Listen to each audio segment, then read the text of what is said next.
G'day guys, Chris here from Vo-Gus Prospecting. I've still got Rick. We're doing a bit of an impromptu video.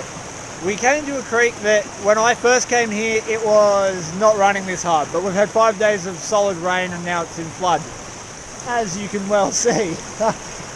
When I was here I did notice a little bank that had some old river stones embedded in it, and this is a really good opportunity for me to show you why prospecting a old bank full of river stones can be beneficial. This is where I have been digging, so it's not very clear just here, but if we move over here right next to it, you can see these flat rocks and they're water worn, which means that this at some stage was the stream bed. You can see how it distinctively changes colour from a light, from a tan colour to a sort of darker browny, greeny grey down here. And that indicates that this is probably the bottom of the stream before it got diverted. So there's gold here. If you dig that dark coloured section of river rocked embankment, there's a chance you'll find gold, and we'll show you what we're on about. I've got some of the dirt in my pan. I'll put a few more shovels in and then we'll pan it off.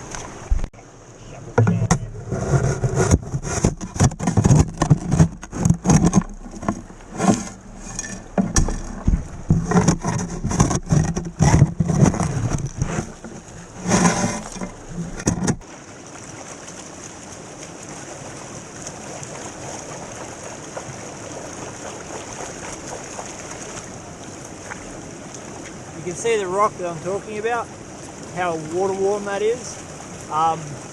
They were in the water for a considerable amount of time. Another good sign is we've got plenty of quartz, and plenty of quartz with embedded rock in it. So it's got mineralization, which, another sign of gold.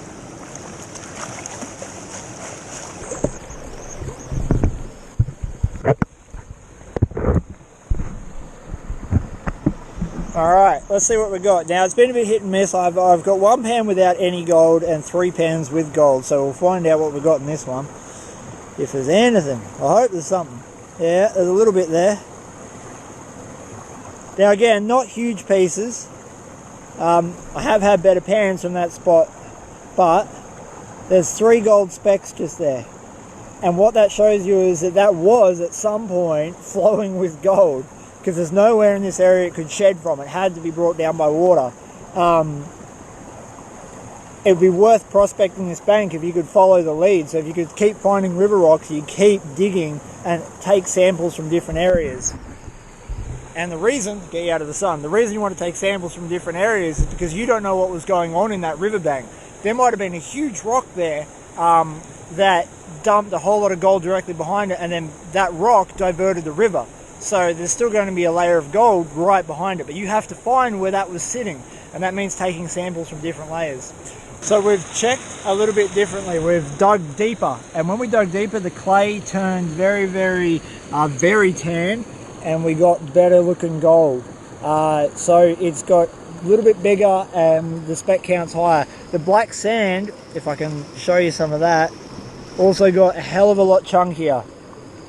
So it just shows that the heavies were sitting in that clay layer. Below that clay layer is sand, and there's no gold in that sand. It's all in that clay above it. So unfortunately for me, I dropped my bloody snuffer bottle in the water, didn't I? And it's buggered off. So if you find a white snuffer bottle downstream somewhere in Reedy Creek, you can thank me later.